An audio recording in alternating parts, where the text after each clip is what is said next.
Hello, you lovely lot, and welcome to Word on the Street. If you haven't joined me here before, hello and welcome.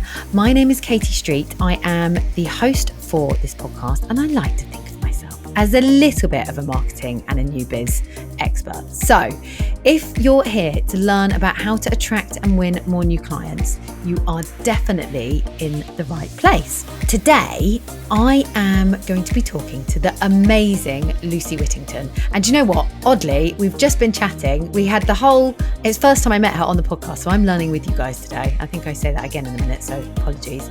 But I've been chatting to Lucy post-recording and found out she literally lives down the road from me. So we're going to meet for a coffee and talk all things, perimenopause and all sorts of other things, I think. So yes, today you're going to be listening to the amazing Lucy Whittington. She is director of Brilliant Business Things, and she really helps business owners do more of what they're brilliant at by really, taking away the stress of marketing, sales and strategy. And that is what we are going to go and talk to Lucy about right now. So I'm going to keep it short.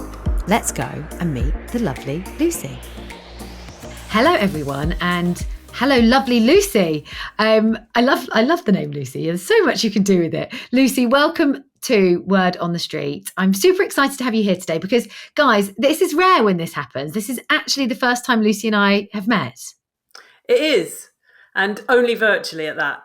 Yeah, exactly. So a meeting in the 3D world. So I am going to be learning with you all today, lots about lovely Lucy. And really, we're going to be digging into, one particular subject. But as you guys know, I'm sure we're going to talk about loads of other things and go down a total rabbit hole. But really, we're going to be digging into Lucy's MOPS process, which is all around message, offer, position, and sales process. And a subject that I am very keen on learning about, how to refine your message, as we all need to reposition ourselves in the current crazy world that we're living in. So before we do all of that, Lucy, can you tell me a little bit about yourself, your career history to date, and I guess what led you to doing what you do today? So my background's in marketing in the general sense. I've been doing marketing for a long time. I'm not a marketeer who can sit in the corner and just do marketing, though. I like to get involved with the whole commercial process. I guess in the old-fashioned world, that would be called sales and marketing. But these days, there's many different names for it. Customer journey, success, growth, whatever, the CMCG, whatever you want to be of something. But I've always loved the mechanics of business. I've always loved the commercial side of, getting business, sales, marketing, message, getting out there, how to get people on board with what you're doing. So my background's been, from traditional marketing management all the way through to, running my own consultancy, getting involved with the other areas, and just really helping businesses to work out what they do that's brilliant, get it in front of the right people, sell more of that and have happy customers. I mean, that's the kind of dream scenario for any business. But I've worked with lots of small businesses. I've worked with startups. I've worked with PLCs. I've worked a lot in software, actually. And I always joke that I'm so old that I used to write the words that went on the outside of the box that the software came in, which for people under a certain age are now going, what are you even talking about? But if you're of another certain age, i.e., a bit older, you'll be like, yeah, of course, we used to buy software in boxes on a disc because that's how you bought software. So yeah, that's how old I am. But I moved through I was there when the cloud was invented and all that kind of stuff. So, one of the projects I worked on, I launched Xero, the accounting software in the UK. So I was like second or third hire there, and trying to explain the cloud to accountants in 2000 and whatever it was quite a challenge. What cloud? Where is this cloud? Does this cloud have rain in it? I've done a lot of software stuff, and it's very interesting for me as a more mature marketer to look at the landscape of software and SaaS marketing and things today, because so much of just traditional marketing still holds. It's still right message, right time, right place, and yet they've managed to kind of in some cases overcomplicate that process just because it's about tech and it's about software. And it's quite interesting, someone who has like a foot in both camps of still thinking about who you're selling this software to, not making it all about the software. But anyway, that's a digression. But now I work with all sorts of businesses, well-funded startups. I work with mostly service-based businesses, B2B, who've got stuck somewhere with their marketing. They're great at what they do, and somewhere they've just got stuck, and they're trying to work out where to go and what to do next. Because let's just say organically they've got to where they've got to, and it's time for a bit of a review and maybe a little bit of decluttering. Yeah, there's totally. That's where MOPS comes in. I mean, I'm joking that it's called MOPS, but it kind of is cleaning up in many cases what's become that company's marketing and sales process. Yeah. Amazing. I mean, Lucy, how we haven't met before, I don't know, because it feels like there's all sorts of ways that we could collaborate with Street, because we clearly do, similar things in similar markets. And definitely there's going to be ways that we can introduce and, I mean, that's what this is all about, right? How can we create more opportunities for ourselves as well? So I think it kind of makes sense. And it's what you've ended on, Lucy, is for us to dig into your MOPS process. Sure. So why don't we start with that? Because I mean, I've got loads of questions, but I'm sure that that's going to give me most of the insights that I want. So talk us through MOPS and how that works. So I came up with MOPS because I very much, on a very selfish level, I like to keep myself at the kind of pieces of the marketing and sales process that I'm best at. So, I'm a big believer in you should always stick to what you're brilliant at. So for me, whenever a business has got stuck with its marketing and sales, it's usually to do with the message needing reviewing or refining, or completely redoing. Offers are usually really, really key. It's very easy for there to be, as an agency, you talk about scope creep quite often. That's probably quite often had conversation. But, businesses themselves can be, they can have offer creep, where all of a sudden you've, done it for this client, done that for that client. And in my world, bespoke is a swear word. So having some really clear offers about what you do and really importantly don't do, can make a huge difference, and that will affect the positioning and the message, because if there's not clarity around what it is you do that's brilliant, that can really make everything else a bit messy. So it's message, offer, positioning. And positioning is an interesting one, because sometimes people end up in a position because that's just where they've ended up in a market, not necessarily through strategic planning or wanting to claim a space in a market. Lots of people do proactively work out where they want to be positioned. But again, you can get creep with that. You can, before you've realized it, you've ended up somewhere where you didn't plan to be.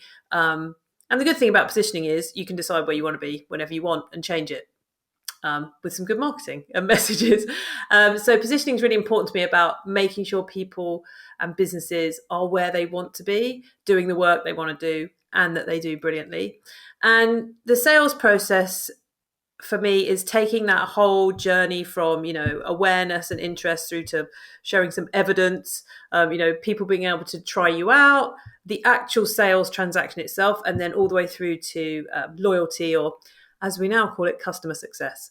But continuing marketing and creating the right marketing assets and support and system that you need all the way through that process, and not kind of leaving it at some point. Many businesses think marketing is just the kind of promo bit at the beginning, and then they're like, well, we've done the marketing now, and they're like, no, you have to keep marketing to people as they're buying from you and after they've bought from you. So I'm quite strict about that. So that's kind of where I see the whole sales process coming in. But really, MOPS is something you should, you should actually mop on a regular basis. You should be doing this often enough in your business to review what's working, what's not working. But as we all know, we get very, very busy.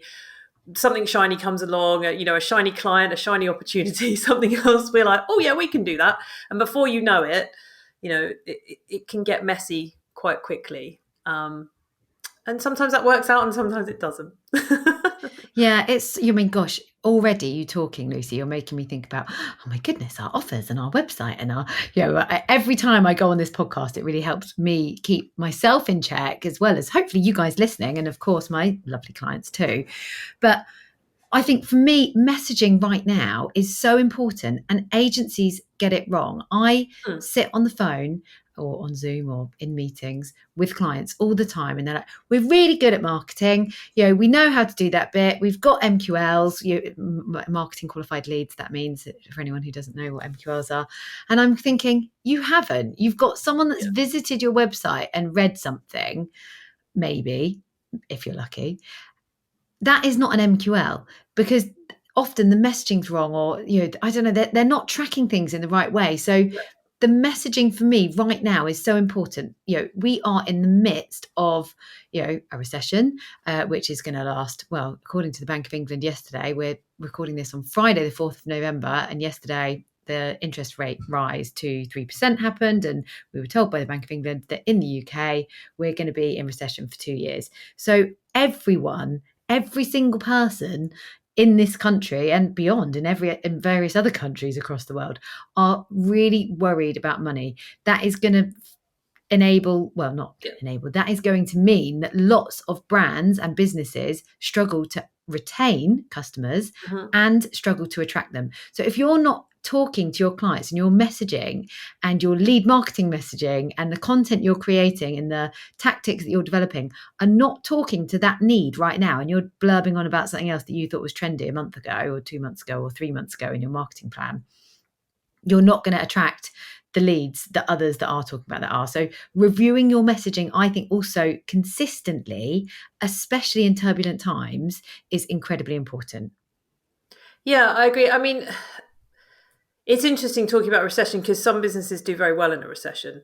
And for many businesses, it's also an opportunity. And if you're really good at what you do, it is an opportunity to stand out against people who aren't delivering great, ROI. They're not delivering outcomes that business needs or wants. And so if you are very good at creating an outcome, then this is actually a huge opportunity for you in a recession. So, I mean, I'm quite a glass half full person, and I'm also old, so I've lived through a few recessions and come out the other side. And if you've got something of value that's solving a problem that you can, attach some value to, whether that's time saved, money created, profit made, attracting the right team members, whatever it is. Like, businesses have many challenges and they're not all about money. I think that's the first thing I will say about your message. If your clients are driven only by money issues, then absolutely make your offers relevant to that. This will get you more customers. This will help you retain customers. This will help you grow your market share. This will help you scoop up where other people have lost market share. But there might be other things that are really important right now. I mean, recruitment's a huge issue at the moment. And it might be that if you can help an organization or a business to market them better so that they attract and retain better team members and employees, that's a huge ROI. Paying out for recruitment right now is very expensive. Well, it's always expensive. But now is not the time to be taking on new team members if you don't need to, or taking the time out, or getting people up to speed. You want your team really on it. What can you do to do that? So look, message is always about getting to the point, and the point being, what's the problem you solve? How do you solve it? And why should I pick you to solve it? I always remind clients, I mean, I have a 3 yes kind of rule that I always remind them about. It's like, look, your marketing should achieve 3 yeses. The first is, yes, I have this problem. So if your message doesn't immediately go, attack people with like, is this happening right now? Do you have this? Then that's the first yes. You want, yes, I have this problem. The second yes is, do you want to solve this problem? So just because people have a problem doesn't mean they always want to fix it. And no matter how much we educate them in our content marketing and do all the clever stuff, like, if they want to carry on, in the quagmire or the pain or whatever, maybe they've got a high pain threshold, they're happy to carry on feeling like that, then, you're not going to get that second yes, which is, yes, I want to solve this problem. And then the third yes you want is, Yes, I want you to solve this problem. So what you don't want to do with your marketing is get some great messaging about, yes, this problem is solvable. We can fix this for you. Do you want to solve this problem? Yes, I absolutely do. And then someone else scoops them up as a customer. So what you need to make sure in your messaging is you're not just talking about the problem and why it's important to solve it to get, prospects on board with the fact that, yes, this is a problem for me. And yes, I do want to fix it. You then want to add into your messaging, and maybe this comes with your positioning or your offer, why they want to pick you. Here's how we do it differently. Here's our approach to this. Here's our process. Here's our watertight, experience, philosophy. This is how we do things. You can only get that from us, and we do it this way. That's the bit that lots of people miss out. So they're almost doing other people's marketing, because if I've been marketed to that I've got a problem and that I want to solve it, sometimes the next ad or whatever, case study, speaker, whatever it is, comes along who's going to solve that for me, I might buy from them, because you haven't convinced me that I also need to say yes to you solving this problem for me. So that's a really key, that's, I think. So true. And that is why, nurturing your leads and consistently showing up is also important. People forget. There's a fantastic stat, and I've stolen it, and I've even put it on our website. Mean.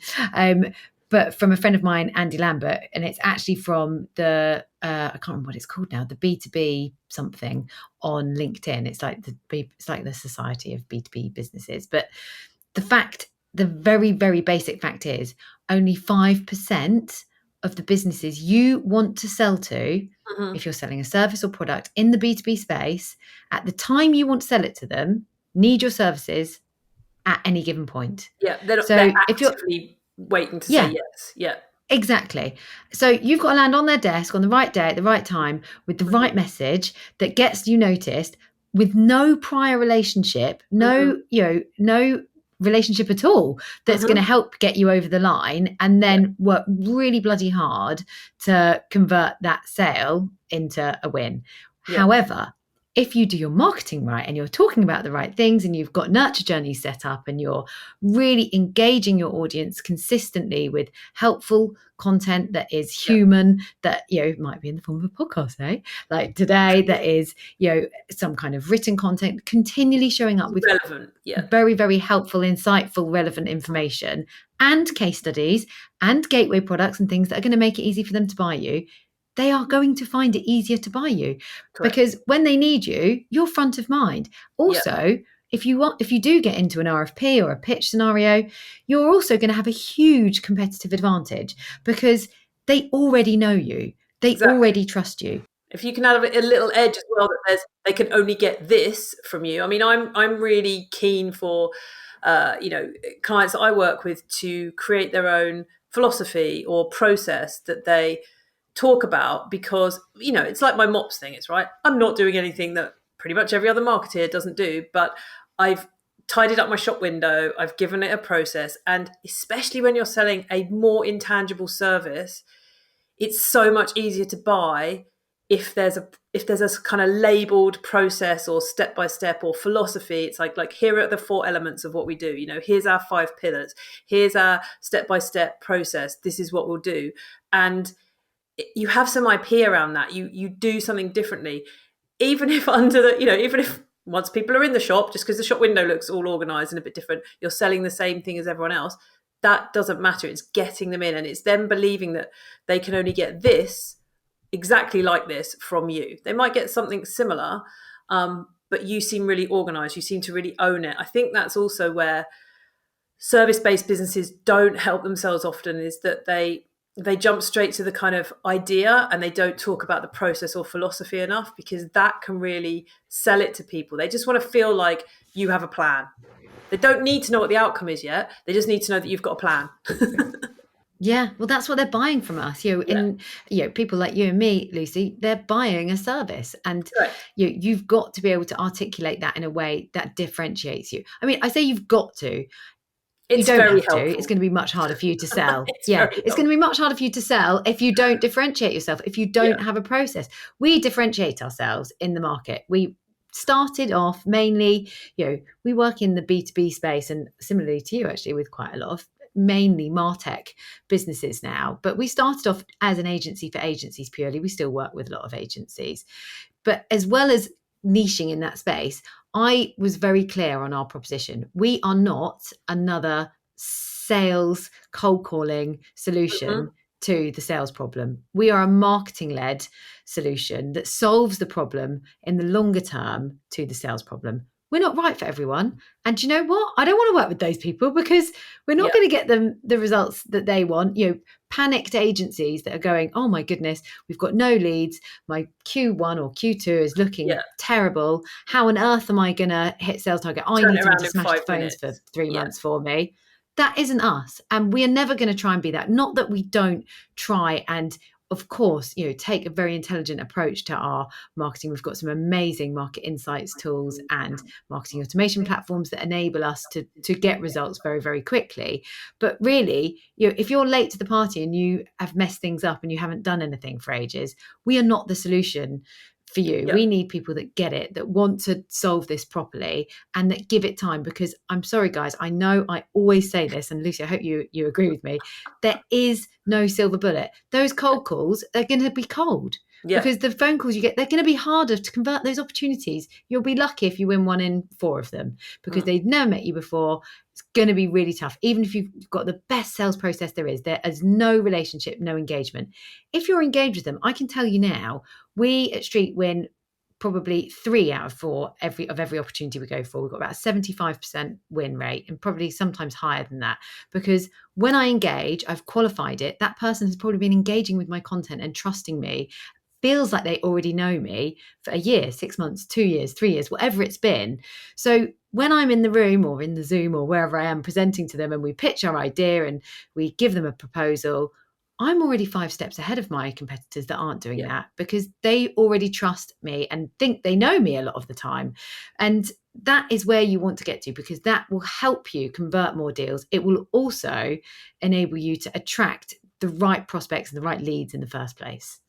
And that's really key as well, that I think people forget, is your message should also put people off. It should be qualifying. It should be qualifying in and out. Is this me? Is this our type of organization, or is this the problem we want to solve? I think also some people worry about niching in a demographic sense. So I have an explanation that I give some of my clients is I talk about a situation niche and a trigger niche. And a situation niche is what most people imagine a niche to be, which is like, a market or an age range or an industry or something very specific. And then they get a bit panicky of like, but we spoke to these people the other day and they don't really fit that niche, but we can really help them. And that's when, that organic kind of creep comes in that I spoke about.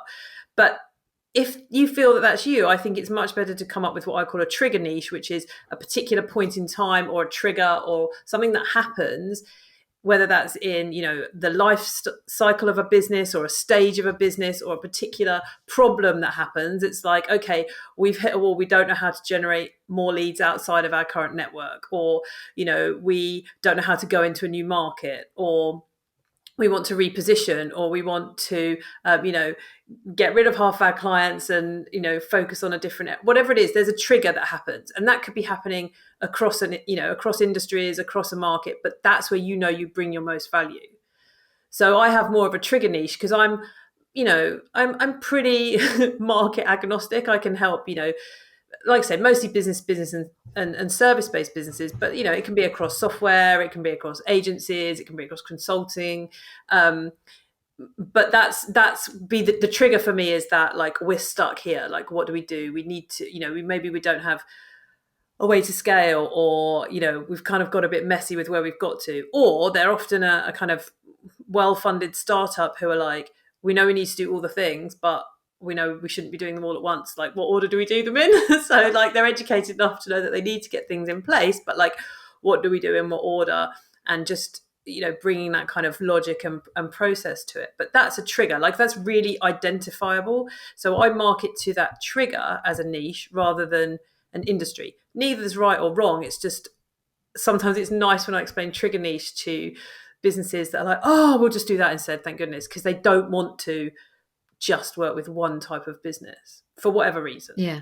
Because, the talents on their team don't, they like having the variety, or, they know they can bring their expertise to certain things. But it's a way of stopping it being overly general, to market to a trigger point in that organization. Have you just merged? Have you just got funding? Are you going into a new market? Like, they're very, that's a yes, no niche. Like, you either are or you aren't doing those things. And I find that can be helpful sometimes, for people who don't want to just sit in one particular corner. Hey guys, just interrupting very quickly because I wouldn't be doing my job if I didn't tell you about Tamba. If you're enjoying today's podcast, I know you are going to love the Tamba platform. Tamba is full of all the insights, hints, tips, and fantastic content and training and templates and events that you need to enable you to attract and win more new clients yourselves. If you enjoy the podcast, it's this kind of content that you'll be able to see, get more of, save to your profile, work through training programs with some of my fantastic guests actually. So if you haven't checked it out already, please do www.tamba.io. That's www.tanba.io.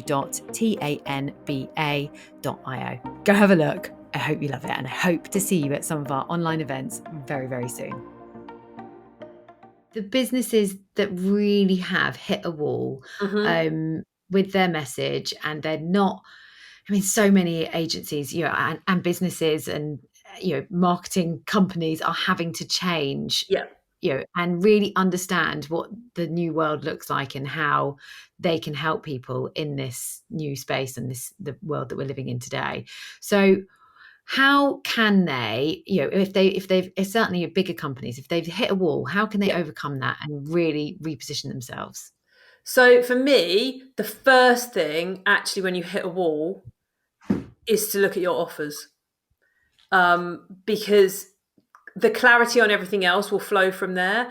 When you work out what you're really brilliant at and usually streamline your offers. I very rarely have to talk to anyone to add more offers into what they sell. It's usually a streamlining process. Go to your clients, or ideally have someone else go to your clients. Again, clients tend to talk to third parties more candidly than they do to you. And whether that's under the guise of we're writing some case studies and, get an independent copywriter, or you employ a research agency, whatever you want to do, go and see what they are really valuing and have valued from you. Also prospects, especially the ones who didn't buy from you. So if you get into a pitch and you didn't win it, like, go and ask them, like, why did they say no? What was it they didn't see that you did? Sometimes it's that real head slap thing of like, but we do that, but you didn't tell me. And really understand what you've got. Talk to people on your team, talk about the work they love delivering. Like, I'm a huge advocate of, do the work that you're most brilliant at, do your thing, do what you're in flow about. Look at who you've got in your team, who's brilliant. What are they stuck doing stuff that they're like just good at rather than what they're brilliant at? What could you put together if you got everyone on your team doing their brilliant thing? What does that offer look like? Is it different to the offers you have now? So I would definitely go to offers first. Like, has it got messy? Are you bespoke offering to every client? Is there like a one core offer that this is your signature offer, you're absolutely brilliant at this? It's sometimes a lot easier to come up with one offer and kind of take it to the marketplace rather than go into the marketplace and try and react to what everyone wants. Sometimes people don't know what they need until you tell them that it's a thing, right? So you're like, right, we have this. We take you from A to B. It's this offer. This is what we can do for you. You stand still. You put it in your shop window. You get people to come to the shop. You talk about just that thing. And people will very quickly go, yes, no, yes, no. It's either a problem they solve. Whereas if you're doing it the other way around and kind of going out to the market and just kind of like, oh yeah, maybe we can help with that. We can, oh yeah, we can do all the things. It doesn't put you in such a strong position. And it also then, if you've got a really clear offer of like, this is our signature thing, we're amazing at this, this is what we do, this is what it looks like, there's real certainty, there's real confidence in that, there's real strength. Yeah, sure, when you have the conversation with clients, you can add in all the other stuff that you do. But, when I do this visually, if I'm speaking visually, I would have a couple of slides, and one would be, the picture of a junk shop with all sorts of different things in the window. Like say you want to buy a gift for your friend, right? You're like, yeah, sure, you could go into the junk shop. There might be something in there, but man, you've got to rummage. You've like, do they want this? They want that. It's like an old mirror. Do they want some old shoes? Do they want this vase? Like, who knows? Whereas if you know that person and you're really clear about what you want to buy them, maybe it's a gift for someone and you're like, oh, they love plants. I'm just going to go to the florist. Like, yeah, sure, there'll be a variety in there, but like the florist deals in plants, right? You can have a conversation with them about like, this is what my friend likes. This is their personality. This is what they want. This is what should I buy? They give you the right plant or the right, arrangement, whatever. You buy it, you leave. It's really clear. There's no messing about. Whereas sometimes in your business, you've become the junk shop without realizing it, because every time you've spoken to a customer, you've created an offer for them. And you haven't realized until you kind of take a step back. But maybe when you talk to your customers and all of them say something different, you'll realize, oh, right, we don't really talk about that one brilliant thing we do. So yeah, I would go back to offer, see what all your brilliance is, see what customers see that you do that's brilliant. Where have you added the most value? Talk to your team and put something together that you can then take out into the market and consistently talk about all the time. That's the other thing as well. If you're doing your own marketing and every time you show up on social media or anywhere else, you're talking about something different, it's hard for us to work out what it is that you do that's brilliant. Like, people want your greatest hits or your hit, like they would rather you were like, yes, play that one song again that we all know the words to. Sometimes that's a better plan. If you've hit a wall, just go out and it's like, oh, it's them again talking about that thing. Yes, for the 5th time I've heard it. That reminds me. Whereas if every time I hear from you, you're talking about something different, I've forgotten about the last thing, and then you're talking about something else, and it's, we're humans. I mean, it used to be that it was argued you needed 7 pieces of communication before someone would make a decision. I think now it's more like 11. But if you can hit people with the same message 11 times as opposed to 11 different messages, you've got a lot more chance of succeeding. So for me, it's retreat, work out what you're brilliant at, go back out with that one really killer offer that you just talk about all the time, that's based on your brilliance and your expertise, and you'll probably get a lot more traction with that than just trying to make more noise about all the things you do. Yeah, so true. And you're just literally, Lucy, honestly, singing from the same hymn sheet as me. I feel like we're sisters from another mister. One thing, well, not one thing, a massive thing I'm really interested to hear from you, because this is the first time we've chatted and we do work in a very similar space, is the things and the tactics and the types of content that you're seeing work really well for your clients right now. Oh, that's a terrible question to ask a marketer, because I'm going to answer with it depends and test and measure.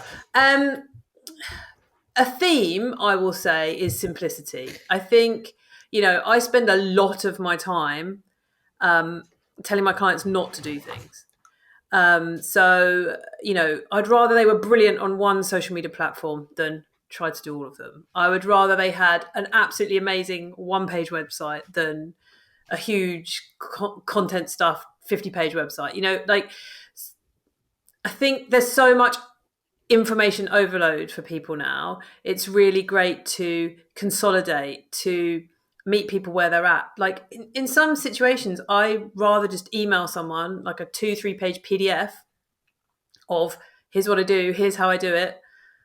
That's enough, rather than please go and read all my things, do all the stuff. Like if in many instances we think we need to tell people all of the things, going back to my shop analogy again, I'd rather you put one amazing, bouquet of flowers in the window or an incredible plant that just captures everyone's attention. It's like, okay, I get it. You're a florist, right? You sell plant, but like, wow, that's one amazing.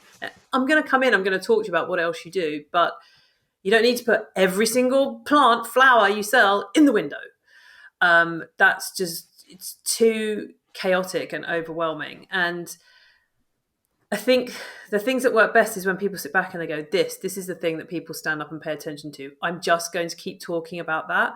I talked about the greatest hits things just now, but I don't know when it happened, but I feel that lots of people feel like they need to be writing a new song every day, and when we go and see our favorite band or musician, yeah, like we might tolerate the odd new song, but really, really, we pretty much want the whole set to be the ones we've listened to 1,000 times because we know the words and we want to sing along and we just want to see them play it live. And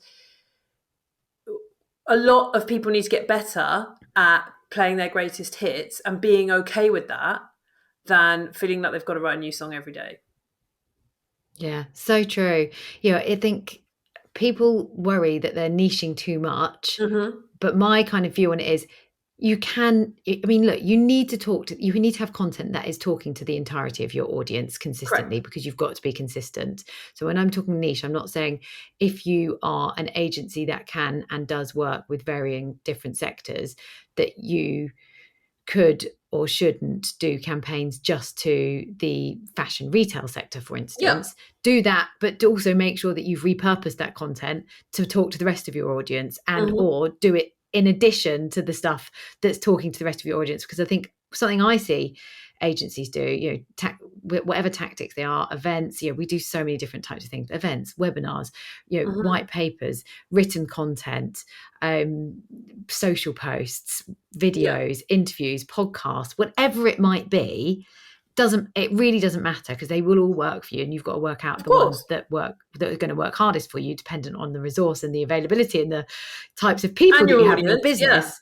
Yeah. But what I see agencies do time after time is they do the niching thing and they stop talking to 80% of their audience, and they just go after one sector, and then they go, oh, we're not getting engagement anymore from all these other sectors. Yeah, because you turned off talking to them for 6 months whilst you niched into one specific market. You're going to niche, and you forgot. Put all your energy into that. And sometimes that's the right thing to do. Sometimes it is right to stop diluting all your marketing efforts and to focus on one niche, but then you have to go all in on that niche. You have to be showing up everywhere with your greatest hits. You have to be only talking to them all of the time. You have to really go for it and show up for them. But I think there's something about just quality versus quantity, really tapping into what really works for that audience.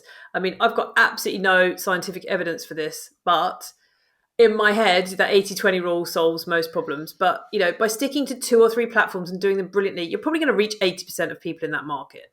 No, very few people only consume one type of media. And, you're going to reach a good proportion of people. For example, if you're just, brilliant on LinkedIn, have a podcast and a great YouTube channel, if that's where you're going to find your audience. Now, by adding in all the other social medias, by adding in other types of marketing, you're probably going up a percent at a time to get new people into that market. And I think I'd rather people, if they're not getting the results they want at the moment, kind of consolidated their efforts, focused on some core media or platforms, and just went all in, did something really interesting, did something really smart, and didn't just it's funny to say, I was talking to someone else about, if you're going to do something, do it well, because whether you like it or not, that is your shop window. If you're putting, I'd rather you did a beautiful 1-page landing page than had a cobbled together big website. I'd rather you put one post out a week on social media and it was really well crafted and had a great photo than cobbled something else. It's just people will make assumptions, whether you like it or not, that how you do one thing is how you do everything. So depending on what you're selling, really take care about what that looks like, because if you like it or not, that is your shop window. And if you're just flinging any old junk in the window, changing it 3 times a day, that's different to creating a following who are like, ooh, what's their window going to be this week? What one beautiful thing are they going to put in there that week? To me, that's just a classier way to do your marketing than just flinging something else in the window. Oh, quick, change the window. All right, yeah, just chuck that in it. That'll do.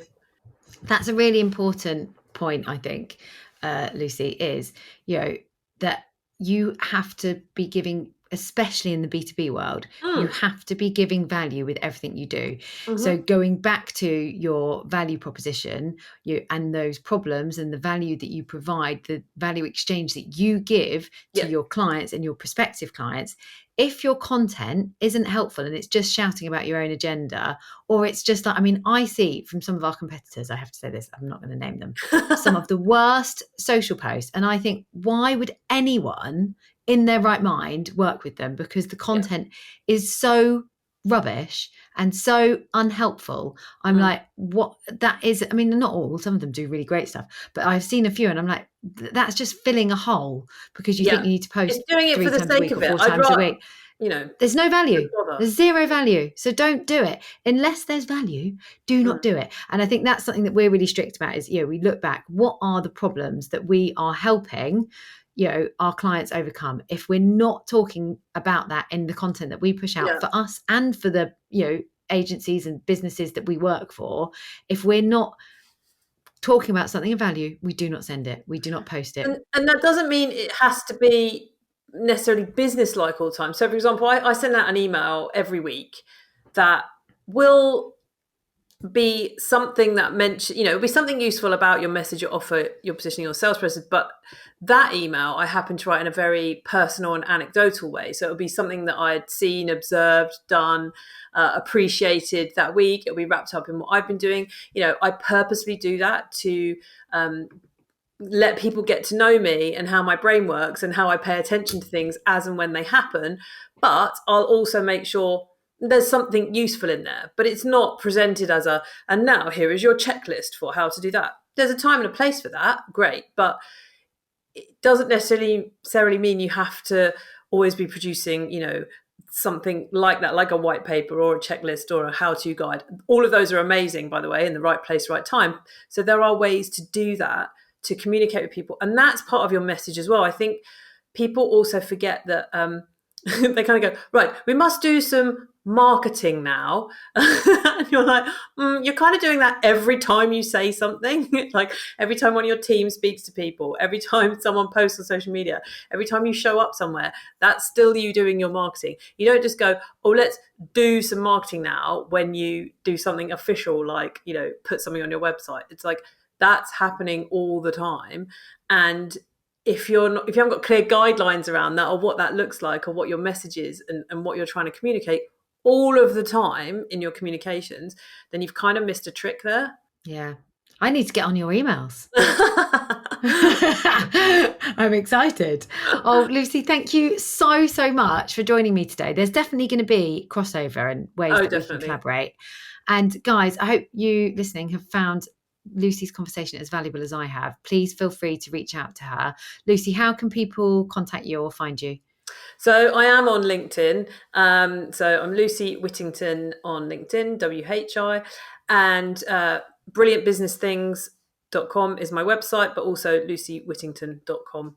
And I am a little bit cobbler's children when it comes to my own website, because it's very simple and it's just a fairly straightforward shop window, but there's stuff going on behind the scenes. So yeah. Good. That's the main thing. Yeah, ours similar. Well, actually, ours is a bit more extensive nowadays because for both, mainly Street, actually, Tamba's was always a bit more complex because it is a platform in itself. But the Street website, it's funny, you were saying earlier, we used to have a one-page website with quite a lot of content in the podcast element and, of course, a blogs, articles section, because we wouldn't be doing our job properly if we didn't have those pages. But apart from that, it was one page. You could delve into loads of podcast content. You could delve into our insights content. Now it goes a lot more deeply. can't say that I've seen a huge change, by the way, in terms of inquiries. So maybe when we told people less, we got more. Who knows? I will report back, I promise. But yeah, go and check out Lucy's content. And Lucy, a big thank you for joining me here today. You're welcome. I hope you loved meeting Lucy as much as I did. As she has mentioned, we're going to pop some links in the show notes. So if you do want to get in touch with Lucy, there'll be lots of little links that will help you. One, hopefully to her book, as well as her LinkedIn profile and her websites. And of course, please do the same for us.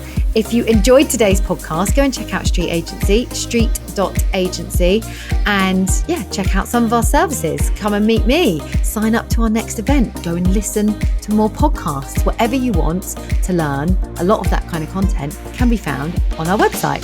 So wherever you are in the world, whatever you're doing, whatever time of day it is, I hope this has given you lots of ideas to really drive your marketing and sales outreach. And I hope to see you back here very soon.